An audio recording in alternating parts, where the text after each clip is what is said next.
Remember to turn on all notifications so you don't miss a video. Alright, this is Cancerous Comments Part 4. Not all of the comments are actually cancerous. Most of the time, all the comments are ones that I disagree with, but not all of them are cancerous. I'm keeping the name Cancerous Comments because the first one, a lot of them were cancerous, and because Cancerous Comments is alliteration and it sounds catchy. And maybe you're thinking, oh, he's milking these. Well, look, I kind of am, because the reason I like these is because of how easy they are to make. And with a regular video, I would have to do research. I would have to do research for the analysis, then type up the analysis, then read the script of the analysis perfectly word by word, and then I have to cut out any imperfections, and then I have to actually make the video. But with these, I just start recording, and then I have an idea of what videos I want to reply to, what comments I want to reply to, and I can keep in the imperfections because it's supposed to have an unscripted feeling, because it is unscripted. Alright, let's look at the comments. I actually had to take pictures of these comments ahead of time and keep notes of which videos they're from, because I'm running out of comments, honestly. There aren't any singular videos that just have a lot of bad comments. Alright, the first one is from Part 5, my Part 5 video. Gold Experience Requiem is not a Deus Ex Machina. The arrow and his powers were introduced back in Sardinia, way before the final fight. It has been shown many times, but okay, first, in the video, I specifically say that the golden arrow was retconned, which is why that makes it a Deus Ex Machina. The golden arrow was retconned in the beginning of Part 5 when I forgot what it did, but then it was retconned again, like after Diavolo died. In fact, I think it was right before they fought Sanctuary and Green Day. They retconned it to say that the stand arrow could give you the Requiem stand. That did not exist anytime before Part 5, and I specifically said in the video that retcon was written a few fights before the final fight so that it could solve the problem. Like, Araki's not stupid. Writers aren't stupid. He did that intentionally. He wanted to give himself space, but he did not give himself enough space. He made it too obvious that the purpose of that was specifically so that he could beat Diavolo. Alright, been shown many times in the series saying that stands can evolve. No, it hasn't. There was one time that a stand, actually I take that back, Echoes evolved, but that was on its own. It had Axe, and that's a completely different system. Then there was also Killer Queen. I guess you could say it evolved to gain abilities, but I specifically said in that video as well that that was a retcon, because the stand arrow is only supposed to give you a stand, and then they introduced this new idea, oh, the stand arrow can also give you a new ability. That wasn't a Deus Ex Machina, it was a retcon. It was not Deus Ex Machina because it didn't solve a specific problem, but it is a retcon because it changed how it worked. Also, the fact that the stand arrow was able to give new and way more powerful abilities was already told during Part 4. I already explained this. Before Araki even created Diavolo. What's it called? Requiem stands were not created before Diavolo. Arrows did not have the ability to give Requiem stands. Otherwise, Kira would have had a Requiem stand, but he didn't. This is not a Deus Ex Machina. Star Platinum being able to stop time when Jojo needed it is a Deus Ex Machina, since it wasn't anticipated, explained, nor foreshadowed. It was foreshadowed. It was foreshadowed and it was anticipated. But I do still think it was a Deus Ex Machina to a degree, because first of all, they said before the final fight. Again, this is introduced before the final fight. The foreshadow, so it's short. He said no, and Yaba said that Dio's stand is similar to Jotaro's, so that's a little bit of foreshadowing. Why would they've never said any two stands are similar. You could maybe see that as stats, or you could interpret that as them having similar abilities. And then throughout the fight, Jotaro is moving during his stopped time, so for him to then have the ability to stop time himself, it's not that far-fetched, because he already had some degree of time manipulation. Why is he the only character that can move during stop time? The very first time Dio stops time, Jotaro is moving during it. At first he thinks it's the magnets, and then it's shown that he actually can move during stop time. So yeah, it is foreshadowed. The next comment, still on the same one. Bro really thought I was going to take the bait. You see, this is just simple mindless comment. He didn't argue anything. He just says, oh, I disagree with your opinion, therefore it's bait. Same video. I guess you are evaluating Part 5 and JoJo regarding battle-oriented manga, like other shonen animes manga. Shonen is not a genre. The whole point of Part 5 is to show how different people fight and face destiny/fate. Diavolo was the... Okay, so first off, saying that whole sentence that you just said does not negate anything that I said in my video.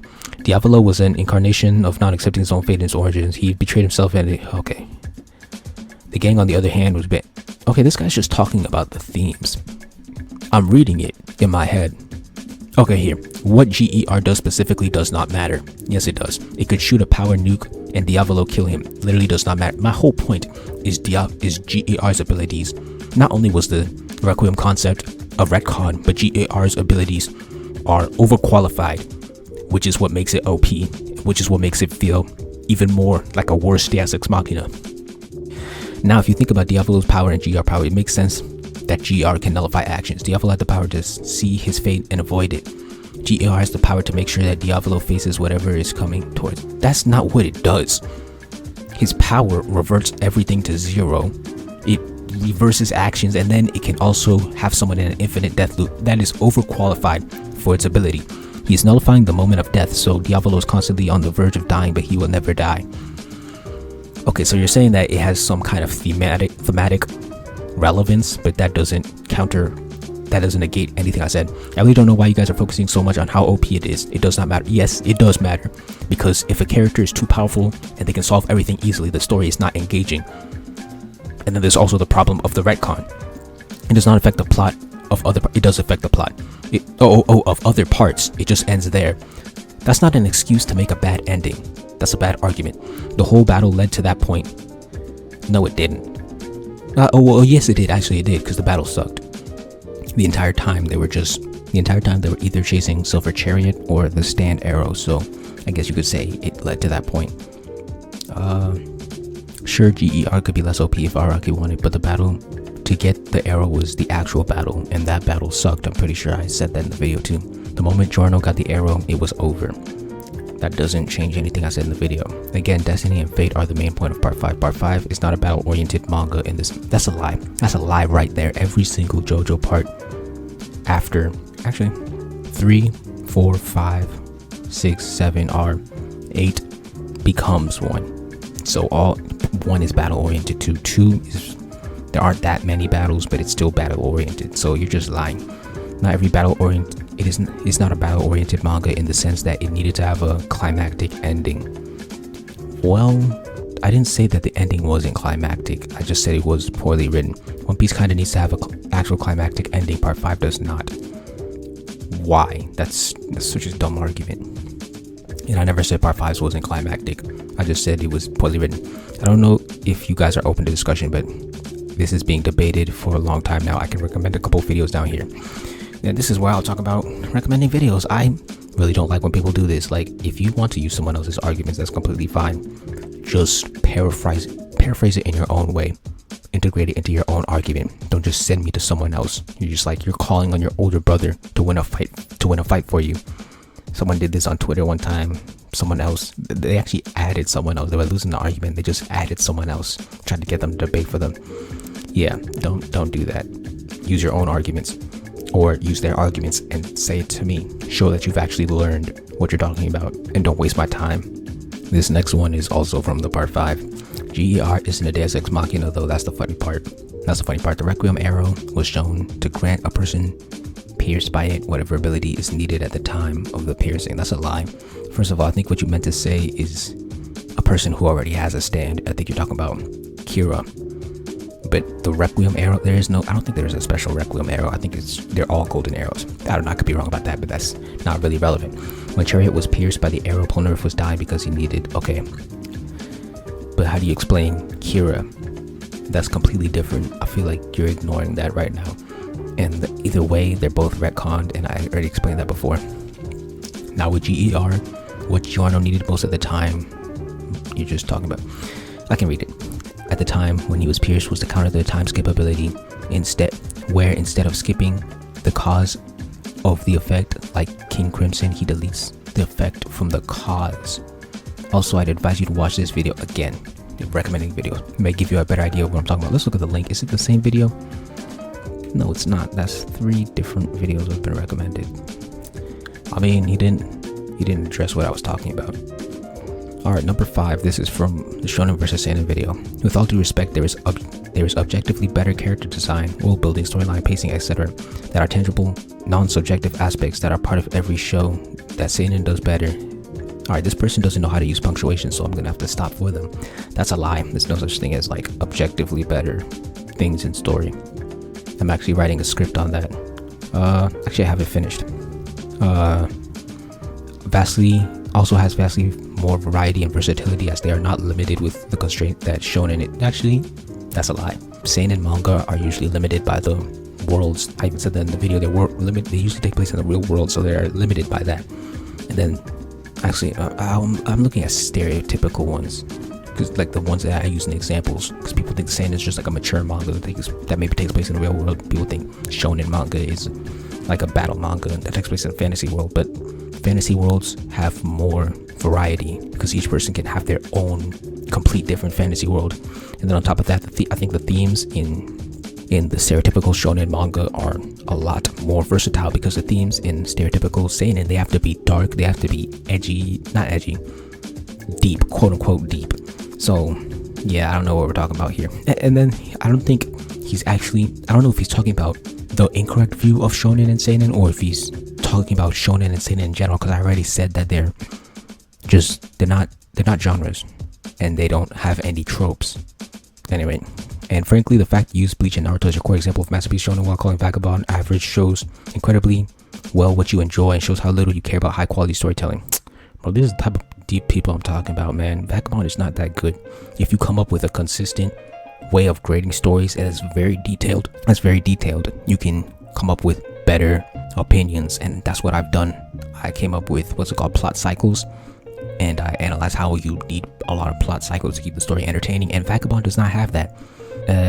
So yeah, Vagabond is kind of boring in general. It's very, I'm not even gonna go into that. I can go into that in another video. Okay, you have all rights to your opinion, sir, but do not impose your opinion as truth. How am I? The fact that shonen and seinen are not genres, that's just truth. The rest is obviously in my opinion. You're stupid if you think that I'm imposing my opinion as truth. I should not have to explain every single video that, oh, this is my opinion, because there's no such thing as objective writing, storytelling. Alright, this next one is on the Plague Gripes video. I don't think he got the theme of Naruto wrong. In fact, you say yourself that the anime had various themes. Watching the early Naruto forever, it definitely feels like it's just Naruto struggling to stand up to the other geniuses. That's a lie, bro. There is only one arc, which is the treating exams, that really focuses on the genius stuff. Besides, Plague's videos intentionally misconstrues things at times for comedic effect. Well, that's not good. That's not a good analysis if you're joking, unless the entire video is a joke. Kurama basically always bails him out regardless. That's a lie. Naruto losing his own chakra as a condition doesn't change the fact that it's a clear Deus Ex Machina device. That's not a Deus Ex Machina. A Deus Ex Machina kind of has to come out of nowhere. I don't think a Deus Ex Machina can be something that's established and consistently keeps coming up again. For example, the first time the stand arrow was introduced, I said it was a Deus Ex Machina, but the Requiem arrow was introduced because I said it was a Deus Ex Machina because it was made specifically to solve that problem. But if it kept coming up in later parts, I would not continue to call it a Deus Ex Machina, because it was created for one purpose, but then it's used for different purposes as it goes on. So I don't know what is this person saying? Naruto is or was lazy because he didn't even know what chakra was, so he never actually worried about being a good ninja. He just mindlessly followed training regimens. That's not lazy. I think I already tackled that in my videos. He did study. I mean, you could even see him training in the first chapter for the jutsu. How is that lazy? You can see he has competent martial arts abilities. How is he lazy? He can throw shurikens and kunai. That's stupid. Although Kishimoto probably just used Naruto to explain stuff. The point is mostly a joke from Plague. Did he tell you that? Without Kurama, Naruto would have 100% died. That's a lie. I have 2 videos on that. If Kurama didn't exist, or had he not killed Naruto parents, I don't think he would have done anything important, despite being a reincarnation of Ashura. Sasuke is so broken, even without Bichu, he would have clapped Naruto and that would have been the end. No, he wouldn't have. If you're talking about at the end of the part 1, he had the option to kill Naruto and he still chose not to do it, so that's wrong. Interesting how he chose to ignore other points about the Hyuga, for example, because he's right as F. You can't handle that Naruto has retarded writing. It's not... Hold on. What part is about the Hyuga? Is he talking about killing the clan? Let me think. Actually, you know what? Let me go to my script. Okay, so he's right. I did not talk about that, but I believe that is because I did not find it that important to discuss. He was talking about how the Hyuga clan, I think you're saying that the third Hokage having to kill the Hyuga clan even though the enemies intentionally attacked attacked Konoha was stupid. I believe that's what he's saying. But the thing is that the third Hokage did not want to get in, he didn't want to fight, he wanted to end it peacefully even if he had to take the submissive route out of there. I believe that's what he's saying. Your Hokage argument is essentially the same as Plague's. Hokages are born better than others, and or trained by legendary figures Hokages. That's not my point. Let's look at my point. I also brought up that Shikamaru could have been a candidate for Hokage, and even Tamari said he would make a good Hokage, and he's a pretty normal guy. Let's see. I said there was an asterisk next to each candidate that prevents them from being considered part of anyone, quote unquote anyone, who's normal. And I said most characters have something special about them, and in the same way in real life, everyone has something they can do above an average level. If those skills apply to becoming Hokage, like power or intelligence, then yes, anyone can become Hokage. Maybe you're asking, then I talked about Iruka, and then I said Iruka never did anything to put him in the position of becoming Hokage. And then this person says they're all trained by legendary figures, but you can get the legendary figures to train you. For example, Lee did something to gain guidance to train him. Naruto did something to get Jiraiya to train him. Sasuke did something, Orochimaru was Sasuke, but Sakura did something to get Tsunade to train her. So you can't use the argument, oh, but they were trained by legendary figures. Everyone has that opportunity. Every village in Naruto has legendary figures. So that's the argument of privilege, because if I'm an American and I'm calling someone else privileged, you can say, oh, but you live in America, you are naturally privileged. So like there's so many different levels of privileges, and these people are trying to simplify it to fit their argument. So like everyone has privileges. It's just what privileges do you have and how are you using them? And then what is the person? Did Kakashi really want to become Hokage as well? I bet there are many other nameless ninjas who wanted to become Hokage, but they didn't get trained by previous Hokages, huh? Did they go out to try and get a seinen or a Hokage to try and train them? Because Tsunade had no connection to Sakura. Sakura went to Tsunade. Naruto had no connection to Jiraiya. Naruto went out to get, there was some connection that we see later, but Naruto took advantage of a situation that was in front of him. He saw Jiraiya. I explained it in another video. But yeah, so this person's being dumb. Also, if you search Naruto eyes on Google, that's one of the first images to show. It's not intentionally misleading. It's just an illustration of eyes, bro. Seriously, how nitpicky can you get? No, it is misleading because he's saying, oh, Naruto has all of these dojutsus, right? Let me look for what I'm saying. Okay, he says, should I list all the different powers and variants all the other eyes have? End quote. And he's showing several eyes that aren't dojutsu. That is misleading. I don't know how you can say that's not misleading. You're on his jock. Okay, let's see. Kabuto going toe-to-toe with Tsunade is just an example of how the insane power creep series got, and Plague addresses this in this video. I addressed most of the things he was talking about, and he doesn't even talk about why I was talking about Kabuto. I was talking about Kabuto's, let's see. Here we go. If you actually remember, Kabuto, he was a ninja on Kakashi's level, the guy who became Hokage, right? As a kid, he killed his own teacher in chapter 583. As a 19 or 20-year-old, he went toe-to-toe with Tsunade as a seinen, who's a legendary ninja, right?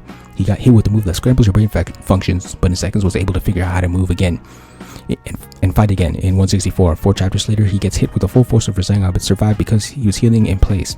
Anyway, talentless orphan my ass. He called Kabuto talentless and said that Kabuto only became good because he stole Orochimaru's talent, but that's a lie, as I just showed. Alright, that's the end of that one. This one is also on the Plague of Gripes video. Not gonna watch the video, but okay, don't do that. If you're watching this video, don't ever do that. That's stupid. Don't do that to anyone. It's frustrating because how you're not watching the video, you're just gonna end up saying things that I've already talked about. That's a high chance. That's probably what's gonna happen. Or you're gonna be talking about things that are irrelevant.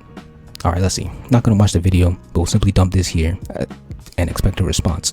My problem with Naruto is how ridiculously privileged. I already talked about privilege. The only reason Jiraiya, who's one of the legendary seinen, trained him because he wanted to help him utilize that's not why he trained him. He trained him because Naruto asked him to. He wouldn't train someone like Kiba or Trenton just for the sake of it. Yup, he could. You don't know that. Tsunade, who's also a seinen, trained Sakura just because she asked. Furthermore, his raw talent and gifts make things a lot more convenient for him. Element training was easier for Naruto due to the vast chakra reserves, which was broken down by Kakashi. No, it wasn't. Element training was easier for... Was it element?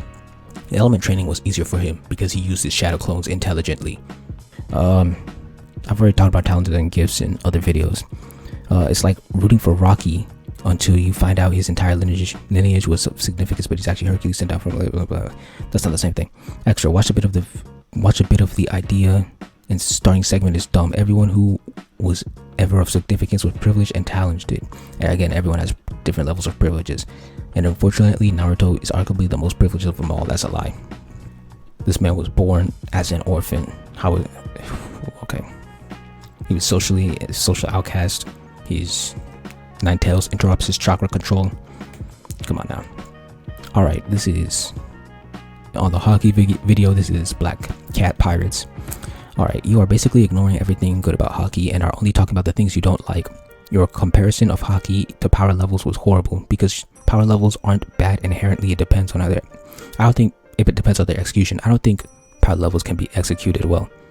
I'm about to talk about that in another video, or I could talk about it here, because once you introduce power levels, that is the sole defining factor of a fight, and characters win by having more of a power level, and that eliminates the ability for creativity.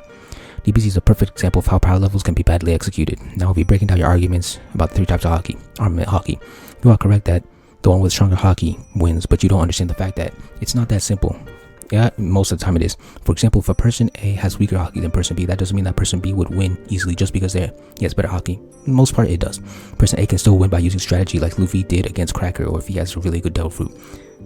Luffy and Cracker had similar levels of haki. That's why that was... when I responded to him, I even said something like that. I said that when characters have the same level of haki, that's when strategy matters. It's the same thing can be said about DBZ. Once characters have the same level of... same power level, that's when strategy can become relevant. Person A can get better during a fight or get better at haki during the fight. It was stated by Rayleigh that haki can get better during a fight. For example, Luffy versus Kakuri. Okay, how does that have anything to do with my argument? Obviously, there are some exceptions to this rule. Like if person A's haki is much weaker than person B. For example, when Luffy first fought Kaido, when Aokiji and Akainu fought for 10 days, Aokiji mainly lost due to the devil fruit disadvantage. Same with Ace. Ace didn't have haki, so don't bring that up. And then Aokiji and Akainu, we've never seen them use haki, but we can assume. But if you want to assume that they have haki, then I can assume that they've had equal levels of haki, which is what I said. When 2 characters have equal level of haki, that's when strategy matters. Haki also gives characters who don't have devil fruit a fighting chance, like Shanks or Mihawk. Well, that's the writer's fault.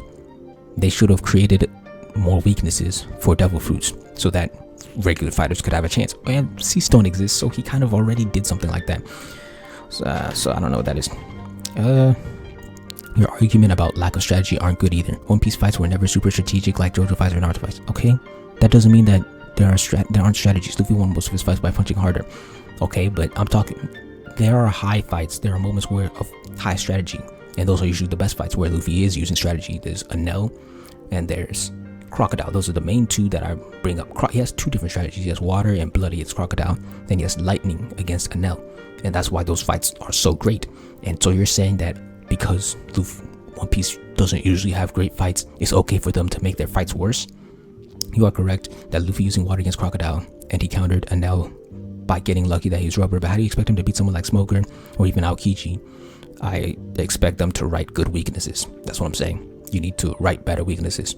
Rubber has its limitations. There's no way in hell Luffy is winning against OP devil fruits without haki and his devil fruit combined. You see, you have a problem, and then you fix that problem by throwing something else, creating another problem.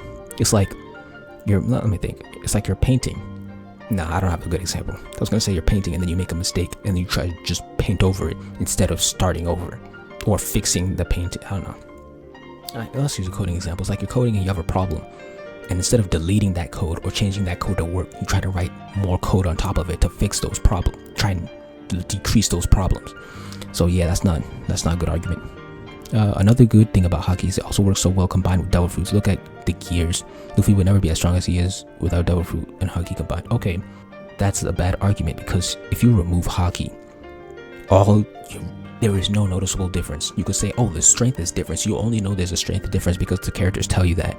Gear 3rd and Gear 2nd have not changed at all with the addition of haki. Gear 4th, I think Gear 4th should have been able to have been created without haki, but Oda just wanted a way to make haki necessary for Gear 4th.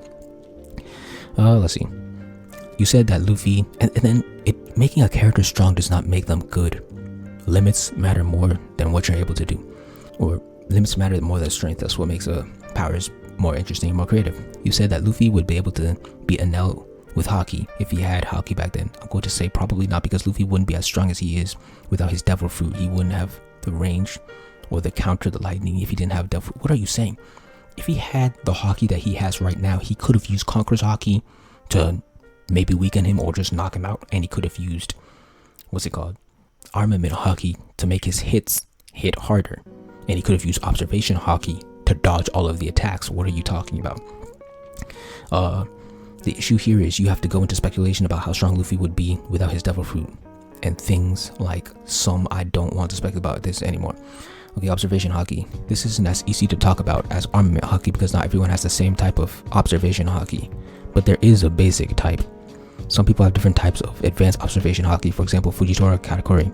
Your arguments for observation haki were just as bad as the other ones, and your arguments are just as bad as the other ones you've been making. You claim that observation haki lets people see how strong a person is, so it's a bad thing. I would like to say how that's a bad thing. I explained this in the video. This is my problem. A lot of his times he comments, he says he brings up things that I already countered in the video. I said that it's bad. You know what? Let me look it up. I think I'm not there yet, but I think I said it was bad because it creates power scaling. It basically acknowledges that power scaling exists. Now let's see. Presence sensing removes there's not presence. Is this presence? No. We're talking about power. Oh, here. Strength sensing is basically confirming that power levels exist, which is what I just said. That's why I don't like strength sensing. It would have been a bad thing if they saw numbers of the power levels of the people, but it's just a vague ability to sense how strong a person is. That's the same thing. You're just saying that it's not specific enough to you. The fact that power levels exist is already enough for me to call it bad, though. What else? Also, I'm pretty sure we have only seen Fujitora master in sensing people's emotions, but as I said before, there are different paths of observation, and since Fujitora is blind, he specializes in observation. Luffy could kind of sense people's emotions since the beginning of the series, and the same could be said about Zoro, also because Luffy and Zoro sense something about Blackbeard. I don't like sensing in general. That doesn't change my argument. Also, I'm pretty sure people's emotions can't be sensed if they hid their true intent. Just like I brought this up. This is what I'm talking about. Let's look at the quote. Emotion sensing is extra cheap.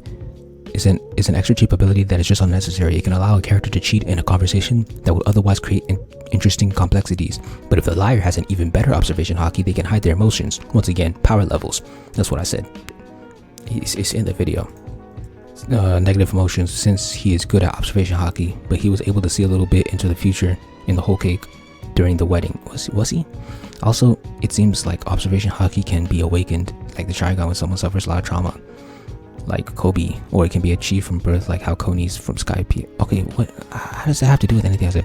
It explains how Nami can sense weather because it seems like she also has a type of observation haki. I don't believe this is actually true, and I went on the wiki just to confirm because I don't know where the proof came from. I've read most of One Piece up until the Wano arc, and I've never had any indication that she has observation haki. Like they specifically said Usopp has observation haki, and they didn't say that she had observation haki. So I'm going on her right now. Even back then, I went back on her abilities on the wiki, and there's nothing there about haki. So I think that's just speculation. Next part of his comment: Conqueror's haki and some other arguments about haki. I understand your issue with only a few people having Conqueror's haki, but it's not a clan or genetic ability. It's given to people who have a lot of willpower. But the biggest issue with this type of haki, in my opinion, is because you still have to train to become strong. Conqueror's haki is pretty useless in the beginning because you can only knock out weak-willed people. How's that useless? And nothing else, but it becomes really strong later. The advanced abilities of Conqueror's haki are really freaking strong, but only a few people in the verse can use it. You want the mid characters to be able to defeat top tier characters with strategy, but I don't think there's an issue if the top tier characters can only be defeated with mainly strength. Well, I do, and I explained why. People without Conqueror's haki can still be really freaking strong, but the only issue is that they can't be top tiers. If you want fights without haki, there are tons of characters who don't have. Bro, you're saying, so I'm criticizing haki, and then you're saying, oh well, there are fights without haki. That doesn't negate any of my arguments. Who don't have it, like Nami. Robin, for all these characters. They don't use haki, but they're still really strong. I mean, their fights aren't even good anyway, but that's not the point. I'm not claiming that haki's perfect or anything. It has problems with how inconsistent it is, like why didn't Crocodile and Moria have haki? But this is only a major problem with haki in my opinion, but it also has some minor issues. I know I could have countered your arguments better, but this comment's already long enough. Yes, it is. And then here's another one of his comments on my Sanji video. So here's the thing, you didn't give a reason about why Sanji is objectively worse, and you also gave me no reason why Vash is objectively better. Yes, I did. Okay, so we're talking about, let's continue. You gave a reason about why you don't like Sanji's code, even though you said yourself you will give a reason about why Sanji is a good example of how not to write a character with stubborn code, and why Vash is a good example of how to do it correctly. And that's exactly what I did. I don't understand what that sentence was. Yes, Sanji's morality is not correct. It's stupid to not hurt women when your whole crew is in danger, but that doesn't make it objectively bad. So what are we talking about? Are we talking about writing or morality? So you said his morality is not correct, so then it's bad, and which is what I'm criticizing him for. And the reason I'm criticizing him is because the writer doesn't even acknowledge that this is bad. It makes it seem like Oda thinks that it's fine for a character to act this stupid, and I think that's bad writing. And then he said that doesn't make it objectively bad. What does that mean? Are we saying that's not objectively bad writing? Because I do think it is. If someone has a bad philosophy and the writer does not seem to realize that this is bad, then I would say that's bad writing. For example, I first heard this from a Korra video. Someone was criticizing Korra for acting like a lunatic, but no one called her out on it. And he said that makes it seem like the author does not actually think that Korra is acting like a lunatic and thinks her actions are perfectly fine, because they're not having any of the other characters be aware of it. By having a character call that person out, that allows the readers to know that you know what you're doing. You're doing this intentionally, and you know it's bad, but you're going somewhere with it. That's not what One Piece does. Yes, okay, let's see. Yes, Sanji is a simp, but that doesn't make it bad. I just explained that. And yes, I agree, it's taken too far sometimes. Also, one of the reasons why he doesn't hit women is because when he was a kid, the only reason he cared for his mother or sister. Okay, I don't care. This is like the Nami stuff. You say, oh, she cheats her friends because she was poor. Cheating your friends is not a logical conclusion for being poor. From being poor. Same here. Your mother and sister being the only ones nice to you is not a logical start for being sexist. Also, even if he simps for female characters, that doesn't he respect any male characters. I didn't talk about respect. I'm talking about codes, bro. So my whole point in this video, if you watched it, you would already know what I'm talking about. But the thing is that I was saying that both of these codes are like extremely stubborn and they put themselves in danger. But the reason I am fine with Vash's is that his is for everyone. His code applies to everyone. He isn't discriminating in his code, but in his code of pacifism. But Sanji is discriminating in his code of pacifism, and he's being sexist because he's like, oh, I'm not gonna hit women, but I'm completely fine with hitting men. Vash's, I'm not gonna kill anyone. It does not matter. That's why I said that Vash's code is more respectable. Okay, he has respect for Luffy. It makes it, Luffy may not see. Okay, he's talking about respect, but you already know this, so there's no point in me continuing about him respecting male characters. So then why did you even start? But overall, I understand your complaints, but most of your argument is subjective. Bro, all writing is subjective. I hate when people say that. Even if you implied that you were going to objectively give reasons about why Sanji is a good example of how not to do the stubborn code. That's exactly what I did in the video. I said, don't make them discriminate. You know what? Let me pull up the video script, because people don't listen to what I'm saying. Usually you can just go to my conclusion to figure out what I'm saying. In conclusion, the equality or inequality of their similar pacifistic codes is enough to make a big difference in how respectable each code is. Simple. Okay, on to the next. This is Black Cat again in my video of One Piece is too long. Your reinvention argument doesn't work with One Piece. Okay, I didn't say that One Piece had to do. I said in the video, I said there are two. I said there's one way you can. I think I said one. No, there are two. There was. Actually, let me just say one. I said, if your story is the only way a story can go on for an extremely long period of time and not get boring is, or not become quote unquote too long, as I said in this video, is if they reinvent. I'm not saying that One Piece, and this person said reinvention doesn't work for One Piece. Well, I didn't say that was the only option. I said you could either not be long, or you can be long and reinvent. And JoJo and AOT were my examples of stories that were long or could be long, but were fine because they kept reinventing, so it felt like you were watching almost a different story. They said, you brought up JoJo as an example, but how the hell do you expect One Piece to be like JoJo? I don't. You have to change your whole point, plot line, and characters One Piece for that to work. At that point, it wouldn't even be One Piece. Okay, your AOT example made no sense because AOT just won't work as a long story. I disagree. With the way it kept reinventing itself, it definitely could have worked as a long story. One Piece is basically doing the same thing as AOT. No, it's not. By example, because each new arc is different from the previous one. No, it's not. They're all the same genre. I said AOT changes not only it changes the way the story is told. It feels like almost like it changes genres. One Piece does not do that. Every single arc is formulaic. You can't say AOT has any formula. Okay, a lot of the times it's different from the previous one. A lot of times, yes, there are arcs which are structure-wise similar, but everything else is so different. No, it's not. And it's not like Pokemon where Ash or the world never changes. I never said that. This argument wasn't that good. Neither was yours. I hope you respond because I've seen a few of your videos and you make pretty good videos. Thank you. Right, now I'm going to explain my satirical videos because I had some comments on my. I'm going to have other comments from satirical videos. So I make satirical videos and there are multiple ways that you can tell why they're okay. So first off, let's start with trolling, because someone said that I'm intentionally trolling, and then the comments to one of my Cancerous Comments. I don't call them troll videos because trolling, you're just doing it for this troll's sake. I don't do satirical videos for satirical sake. I call them satirical because satire is when you're doing sarcastic comedy with a purpose. You are specifically commenting on something with your satire, and all of my videos comment on something. They are using bad arguments that I've heard in other analysis, and then I'm using those arguments and I'm exaggerating them so you can see that, hey, these arguments are bad, don't use them, and I'm doing it in a funny way. So that's why I call them satirical.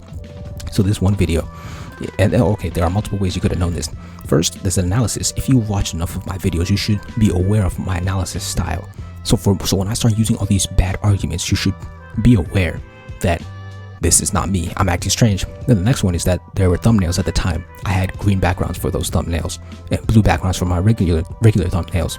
So that was a little hint that I gave viewers so that they could kind of catch on their own, because I feel like it's more satisfying when you figure out that it's satirical on your own and you find these clues on your own instead of me just explaining it. Then the next one is there are posts. I had multiple posts on my channel, community posts, where I brought up the fact that I had satirical videos. Let me see if I can find it. And these people that fell for the satirical videos, some of them are subscribers and they've commented several times, so they should have been able to see these posts. Do I want to go through all of them? Let's see. Yeah, I had one on March 1st, 2022. I said, how do you guys feel about my satirical videos? That was the first one. And I believe that was that before the One Piece video? Yes, it was, because this One Piece video was during Haru Rendon. And Haru Rendon started April 1st. This was March 1st where I made this comment. And then I brought up satirical videos again on June 26th.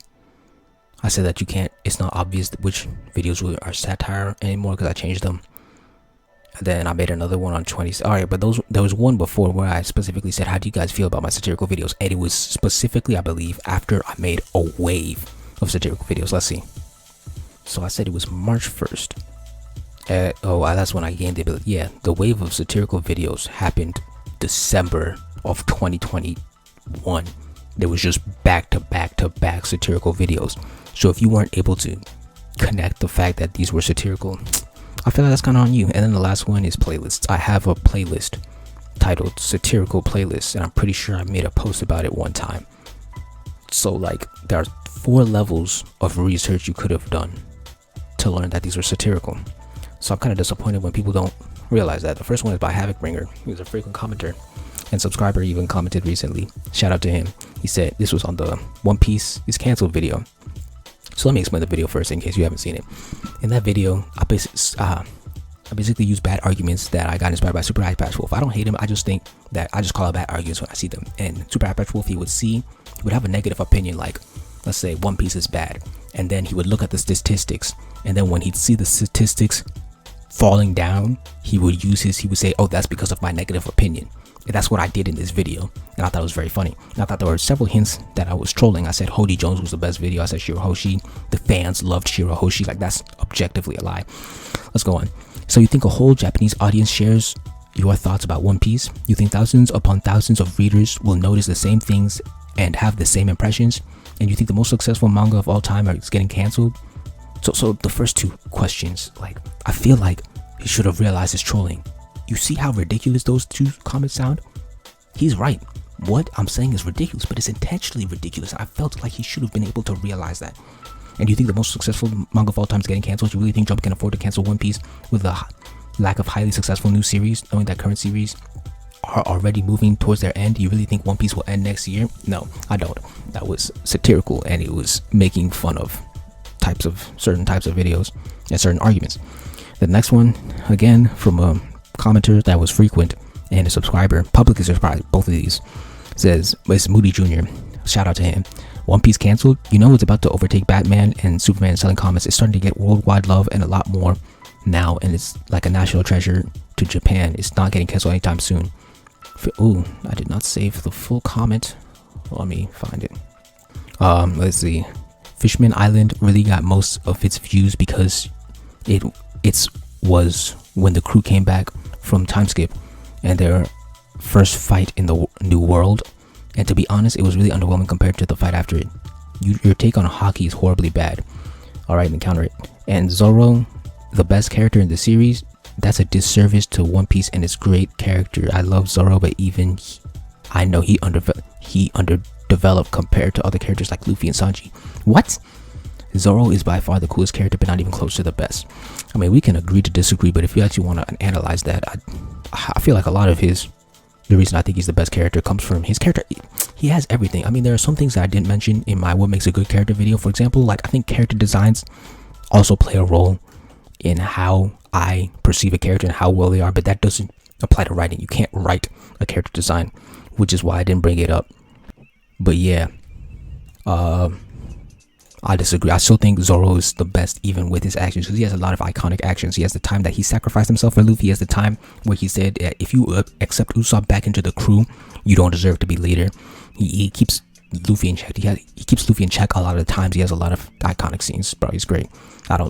I haven't analyzed deeply who's the best character, but I would definitely think it would be Zoro. Alright, let's see. Next one is on my Chainsaw Man Part 1 video. Alright, this guy's quoting me. Yeah, the chapter is subpar because that happened. Quote, end quote, is the most criticizing for criticizing's sake thing I've ever seen on YouTube. That's not what I was saying. I would summarize the chapter and then I would explain why I gave it the rating, and I'll explain specific things, and from my summaries of the chapter I would sometimes sprinkle in my own arguments in the video. I'd be like, oh, maybe this character does a weak thing. They only have, for example, there was a chapter where I said they didn't do much in this chapter. I explained what happened in the chapter and you could tell that they didn't do much, and then I said that the chapter was subpar. I will take some fault for not being specifically clear, which is why I changed my formula in the next videos. I wouldn't summarize the chapter anymore. I would specifically give the grading first, and then I would specifically tell you the positives and the negatives. I wouldn't summarize anything that is neither negative nor positive. Then he says, weak argument, weak points. I can apply your argument to 99% of weekly shonen manga. That's a lie. Naruto, One Piece, and Bleach were amazing as back-to-back reads. Like if you read them weekly and you had to wait for a chapter, a lot of them would be satisfying. I don't know what you're talking about, especially Bleach. Oh my.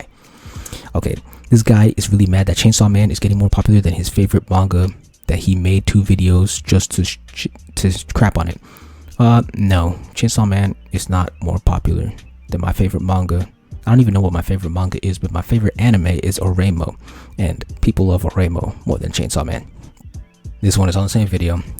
Guess everything is trash when you remove character movements, I think he meant moments, from all context and say, I don't like it as an explanation. So effing weak, dude. I don't even know what this man is saying. What do you mean remove character moments from all context? I didn't remove anything from any context. In fact, I even gave the context of Denji sucking up to Makima not making sense, because in the second chapter he criticized her for treating people like a dog, and he got extremely angry. But then in the end of this chapter, and then in the next chapter, he's back to being a dog. So I don't know what you mean remove character movements from all context. That's context. All right, this next one is from my third Chainsaw Man video. This person says, Reize can fight like an absolute beast. Reize showcases that. How dare she? Imagine they're trying to showcase her as strong, and instead she just gets bodied by some random. I think this person's criticizing the fact that I said her fight was lame, which I still think that, because I felt like that's just wasted, that you're just wasting pages. You're wasting pages if you have a lame fight. Just don't put it in there. At least make the fight entertaining. My problem isn't even that the fight is short, which someone assumes later. My problem is that the fight's just not that good. Look at Samurai Champloo fights. Those fights are quick, and a lot of them are good. Like, I could go into it, like strategies and stuff. She just dodges the guy and then grapples him, and the way it's shot, it's not good. I mean, Chainsaw Man isn't always shot well for the fights. Like, look at the fight against the Katana Devil. I'm pretty sure that fight was like maybe one chapter. That fight was good. It had strategy. It was shot interestingly.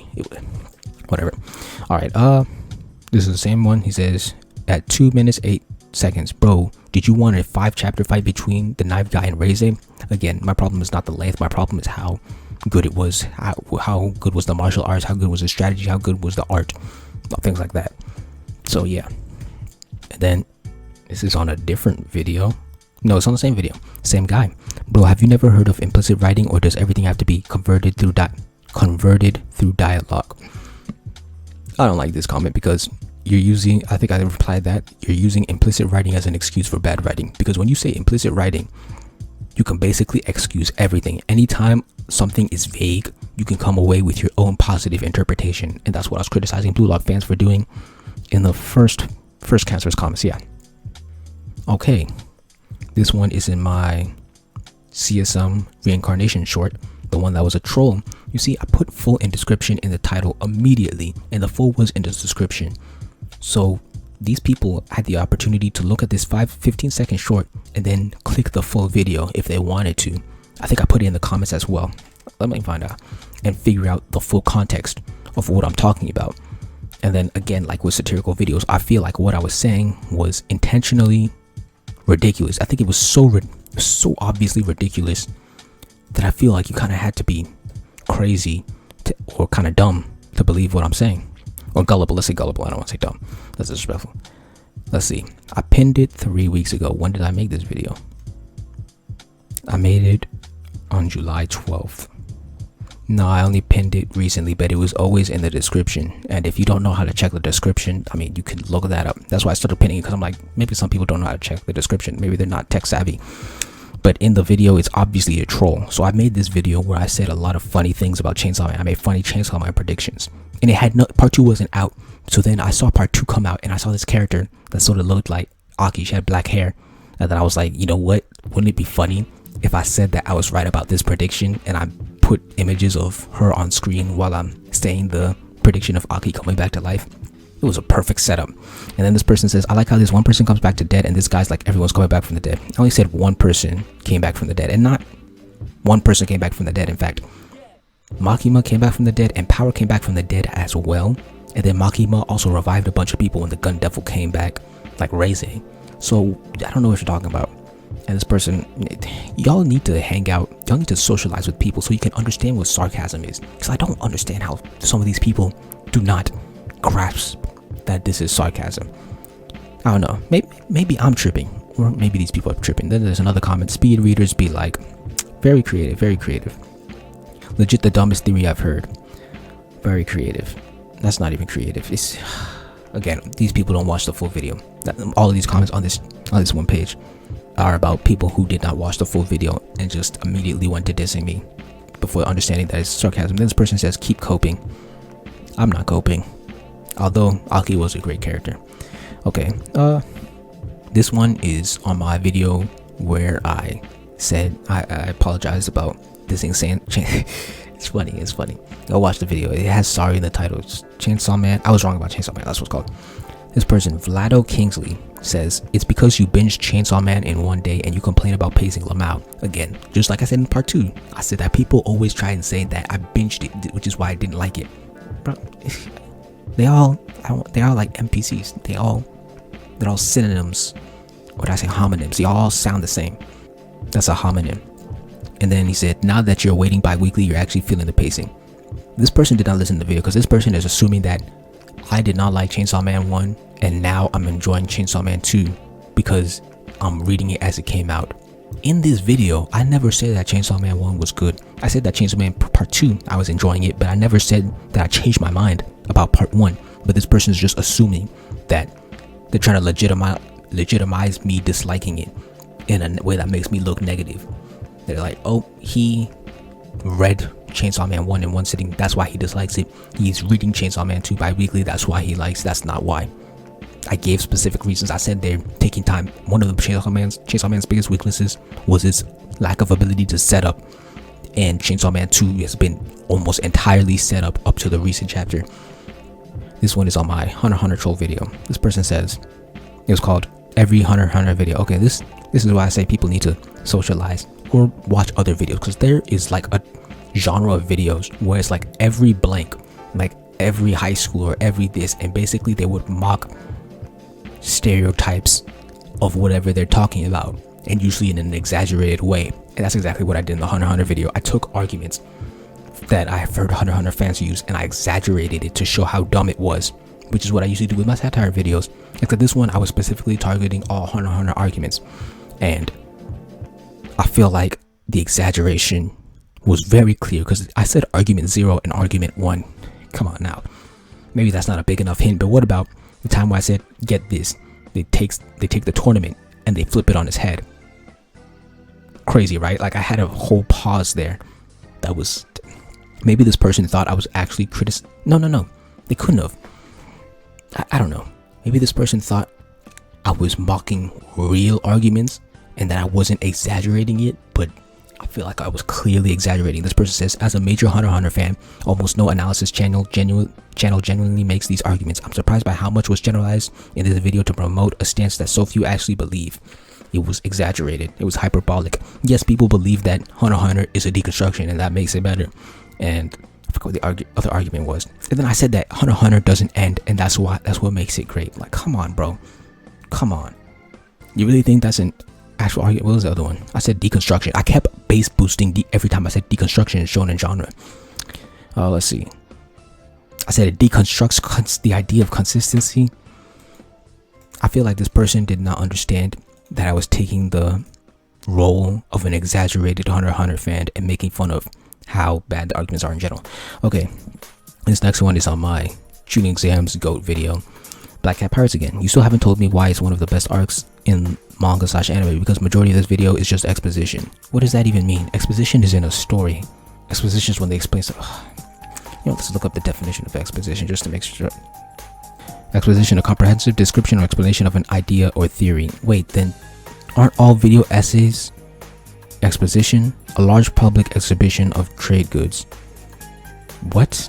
Okay, let's continue. I really like this arc and think it's great, but the best manga arcs in anime are Marineford, Golden Age, Coalition, Chimera Ant, Return to Shiganshia. Okay, so this person, he says that I didn't explain it, but the entire video, that's exactly what I'm doing. Throughout my story theory videos, I've been explaining, and I even tell you, hey, watch this video for more detail. During the video, I've been explaining what I think makes a good story, and I've been going into plot a lot. So in my Naruto Greatest of All Time video, this is just part 1. This is just part 1 as well. I talk about 3-act structure, which I said is a positive. I talk about pacing. I talk about scenes and cycles. I talked about how good plot cycles are in how to make a plot entertaining, which is how when I analyze how the big 3 nail plot so well with their cycles and how Vagabond fails at that. And I went into basically every single plot cycle in shooting exams, just so I can beat it into your head how good the plot cycles continue to be.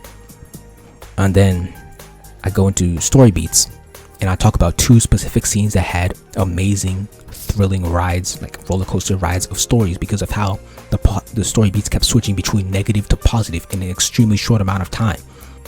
And then that was the end of my part 1, because I was talking about just plot. That was 5 pages. That's how I went into extreme detail on all these tiny little things.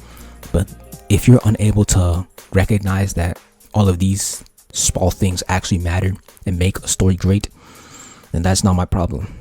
I've done a bunch of analysis videos. Maybe you need to go back and watch them. The next one is on my first Dragon's Treasure video, how to abandon logic. This is the same person. This is my biggest hater, my number 1 hater, back at it again, Criterion. He made another response. In the response, Dragon T commented on my first video, and then I responded to him, and this person decided to chime in and respond to me. He already had a response. I don't know which one he made first, but he has a response to me responding to Dragon Treasure. Then he has a response in my second Dragon's Treasure video. So this guy has Dragon's Treasure shaft and balls down his throat. He said, if your metric for how much you said is the length of the video, then you directly contradict your own points once again in this video, that the length of your video is so much shorter, and that's why you're right. Wow, use punctuation, buddy. If you said a lot with 3 to 4 minutes, then his 14 minutes video is definitely way more put together. No, it's not, because he spends a lot of time stalling and showing clips. I don't show clips, I'm always talking. Anyway, I already countered that point already. However, I don't prescribe to your flawed logic, so I don't think that's true. 4 minutes, 14 minutes, just make good points. Well, he didn't, and you haven't. Alright, here's another one. This is on my Boruto sales video. This is Kenny Ulysses. He's also public subscriber, long-time commenter, long-time supporter. This one disappointed me. It was on my Boruto sales video. So I was making videos where I was Boruto, where I was just like the One Piece one. I was saying that the sales are falling off because my opinions are objectively correct, kind of like Super Eye Patch Wolf. And this person said, create something else and this trend needs to stop, just end, man. And then I was honestly disappointed by this, because I don't know why he's hating on this. At first I was gonna respond aggressively and like say something like, how are you gonna tell me what to do with my channel?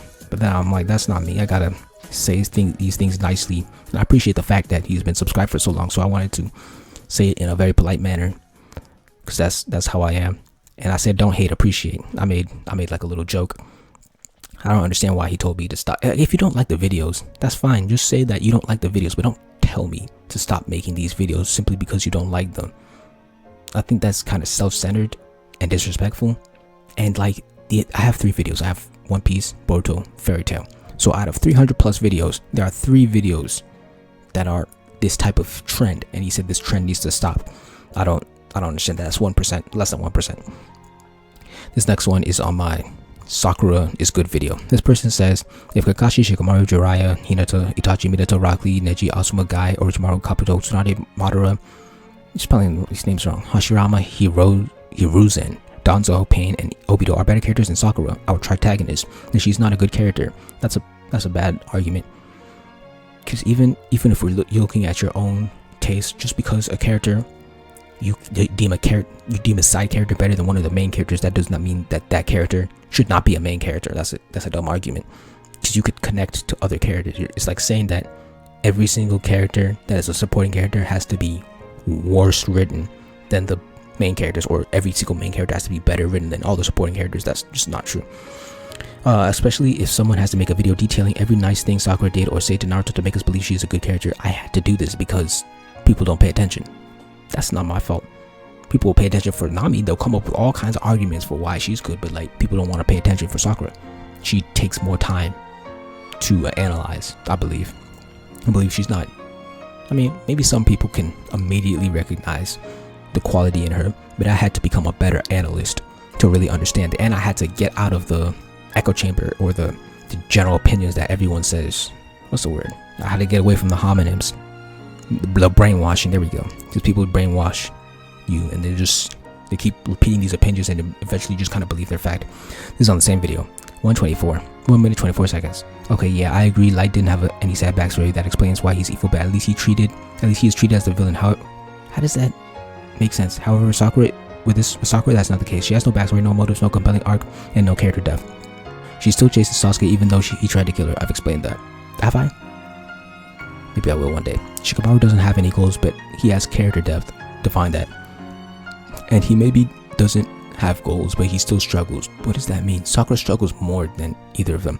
And a character needs to have goals and agency. No, they don't. A character should have at least one of those things to be interesting. No, they don't. That's maybe your grading system, but it's not mine. And I specifically gave my grading system and how she applies to that. An intriguing personality, interesting backstory, compelling arc, or any type of depth. Sakura lacks all of these. That's debatable. I think she has a good personality. Her backstory is not interesting, but her backstory with Ino was interesting. A compelling arc. She does have a compelling arc. In this video, I explained her arc. What are you talking about? Sakura lacks all of these. See, this person didn't listen. Do I want to... Let's pull up the script. I don't think I specifically said her arc in the video, but I definitely did enough analysis as to where you could discover her character arc. I don't think I used the word character arc in the video for her, but she does have a character arc because you can just look at the change of character. In part 1, she has to rely on other people a lot, and then part 2, at the very beginning, she says, I did talk about that. She says, I'm gonna change.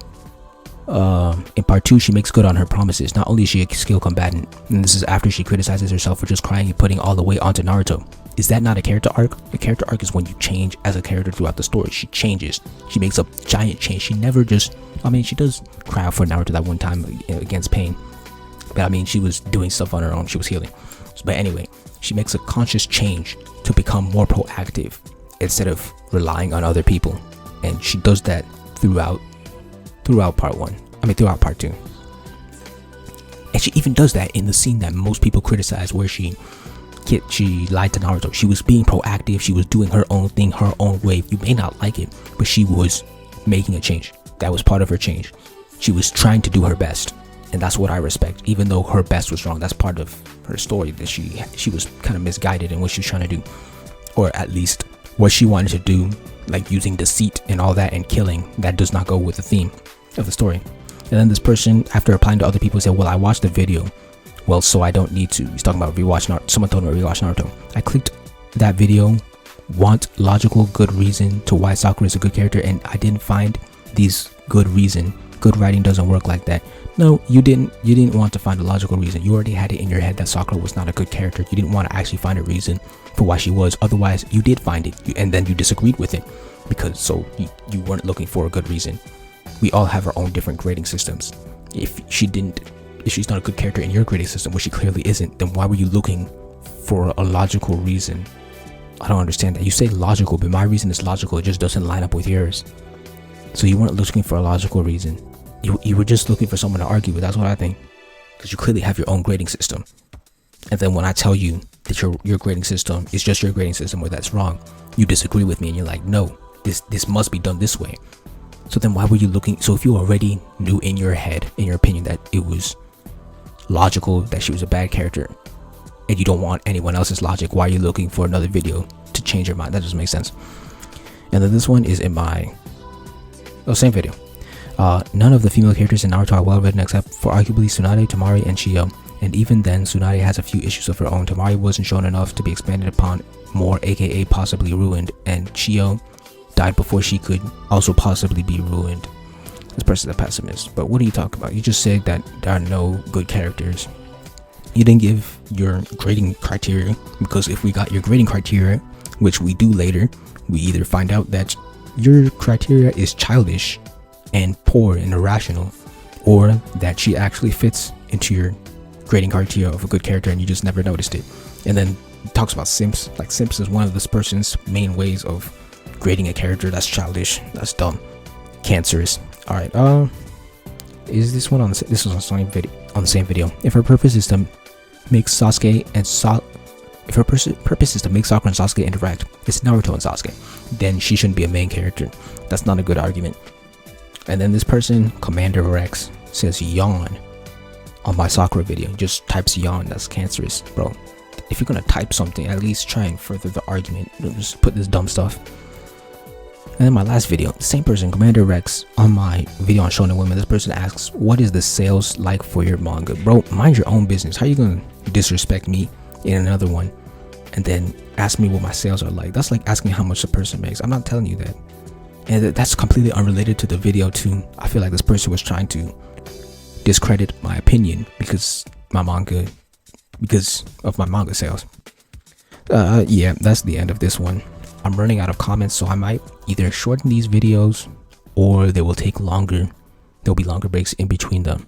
So I might maybe reply to like 10 comments each video, or I'll wait maybe months or years or a year before making another one. So yeah, that's it. Story Search and signing out.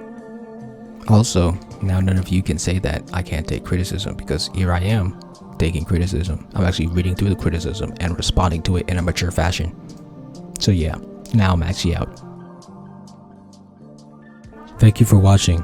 Please like, comment, share, subscribe, and help me revolutionize the manga industry by buying my manga and spreading the word. All important links will be in the description.